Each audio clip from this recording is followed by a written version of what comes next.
Que beleza, ficou ó, uma bosta. Bom, no dia de É ontem, mentira!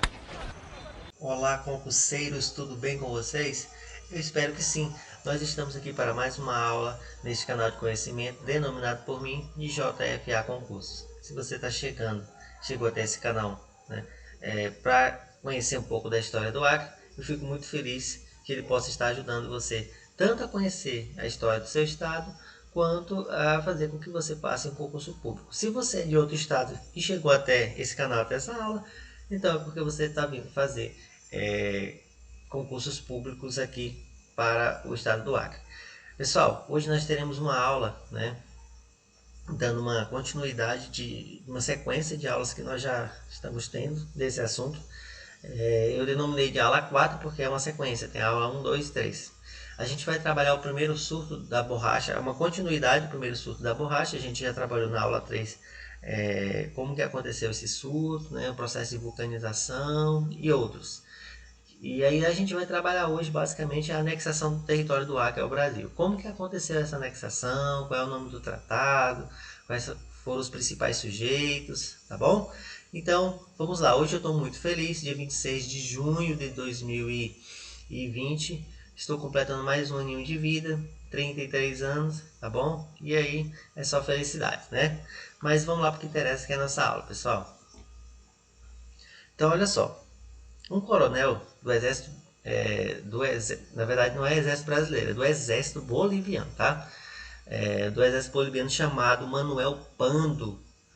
Ele vivia exilado ali perto do Rio Madeira, por questões políticas, tá?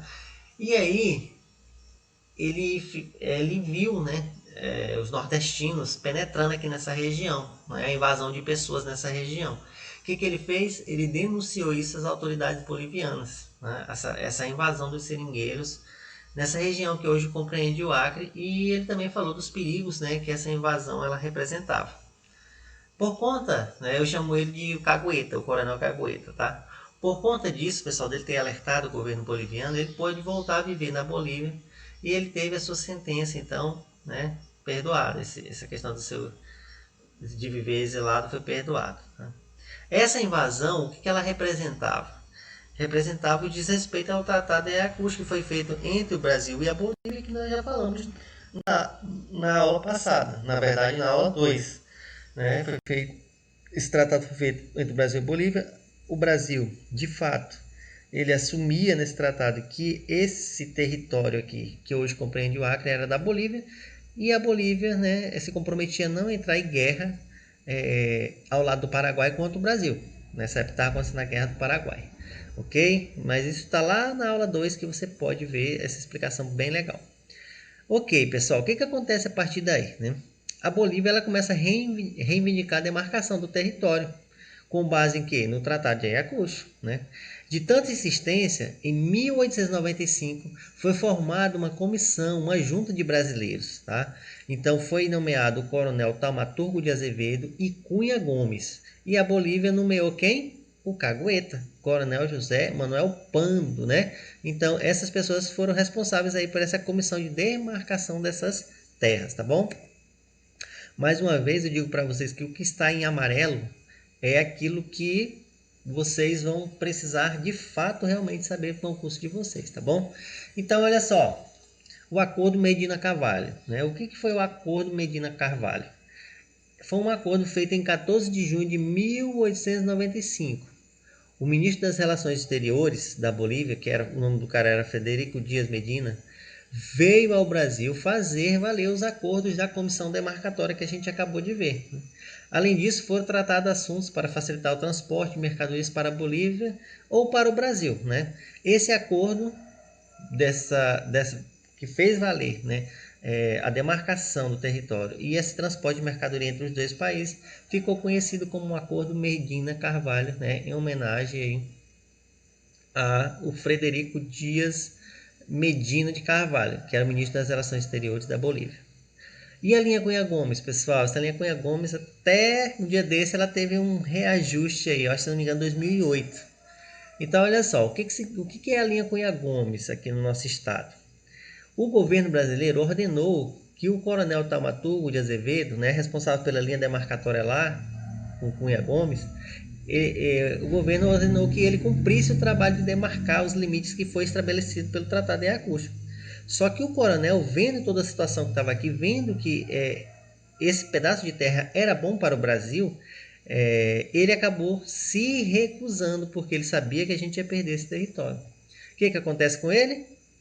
Ele foi demitido do seu cargo e assumiu o seu lugar como chefe o capitão Cunha Gomes, que em reunião com os representantes bolivianos demarcaram as terras entre os dois países com base no Tratado de Ayacucho, ficando o Acre então sendo reconhecido mais uma vez pela linha Cunha Gomes como sendo território boliviano, tá bom? Então esse episódio que eu acabei de contar para você ficou conhecido como a linha Cunha Gomes, e de fato a linha Cunha Gomes ela reconhece o Acre como sendo boliviano.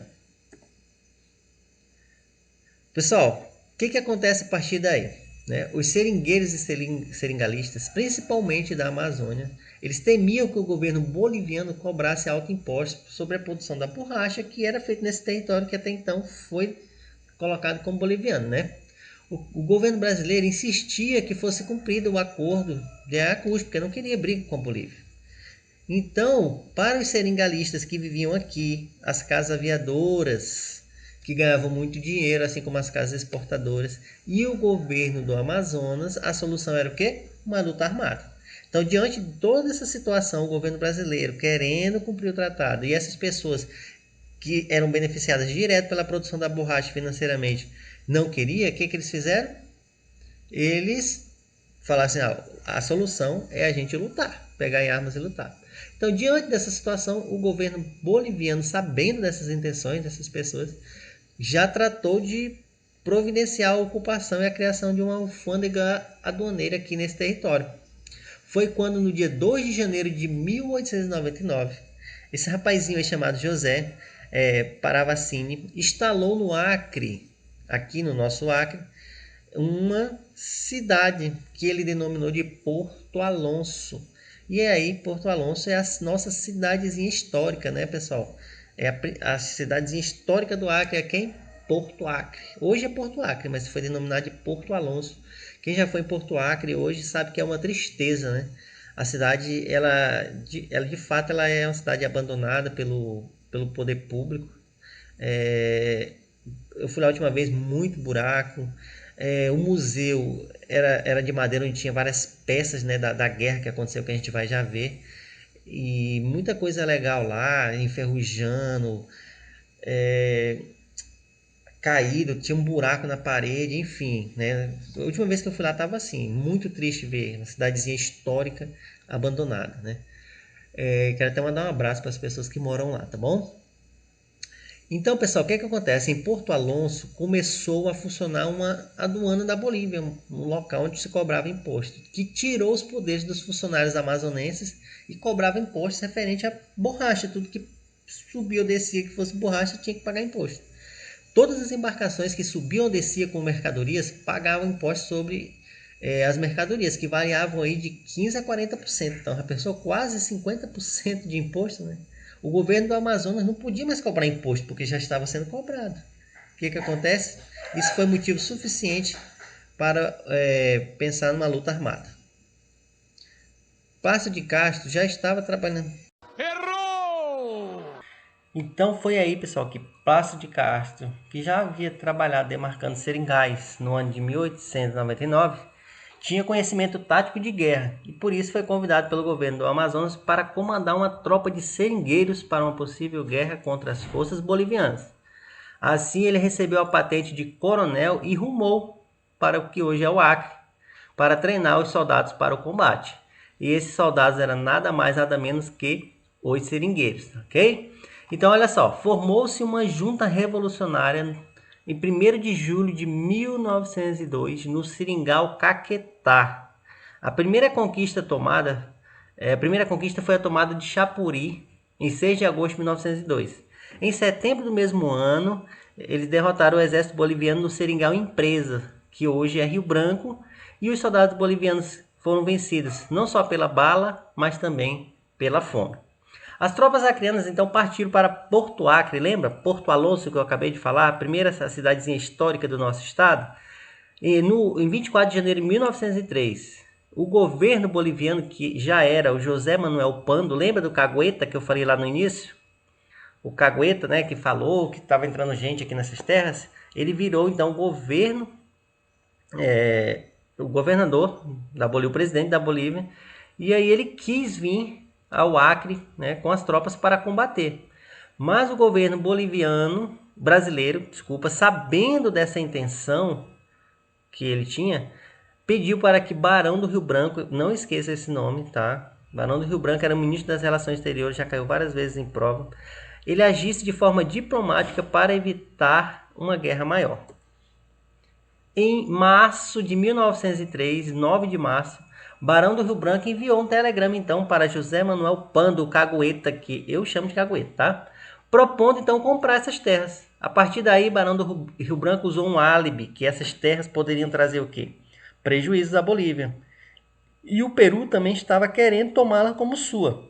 Tais palavras fizeram com que a Bolívia assinasse então o Tratado de Petrópolis em 17 de novembro de 1903. Esse tratado de fato reconhecia essas terras como terras brasileiras e é o tratado que cai bastante em concurso, o qual de fato nós passamos a ser, né, o Brasil passou a compor, esse pedaço de terra passou a compor o Estado brasileiro.